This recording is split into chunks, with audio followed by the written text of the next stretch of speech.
समाजात दिवसेंदिवस व्यसनहीनता, गैरमार्ग, गुन्हेगारी प्रवृत्ती आणि असामाजिक तत्वांचा वापर वाढलाय। देव, देश, धर्म याची शिकवण आपल्या मुलांना द्यावी, जेणेकरून समाजात आदर्श व्यक्ती निर्माण होतील।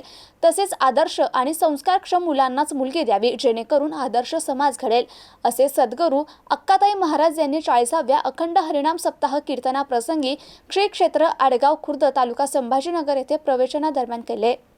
यावेळी काल्याचे कीर्तन हरिभक्त परायण स्वामी अरुणनाथ गिरीजी महाराज यांनी या जगतामध्ये सुखाची अपेक्षा सर्वांना आहे, सर्व सुखासाठी खटाटोप करतात, परंतु ते सुख आम्हाला प्राप्त करून घ्यायचे असेल तर ते सुख तुकोबा राया सांगतात गोकुळात आहे। त्या सुखाला कुठलाही जातीभेद नाही, कुठलाही अंत नाही, कुठलीही सुरुवात नाही, ते अबीड सुख केवळ आणि केवळ गोकुळात आहे, असे हरिभक्त परायण स्वामी अरुणनाथ गिरीजी महाराज यांनी काल्याच्या कीर्तनाप्रसंगी निरूपण केले।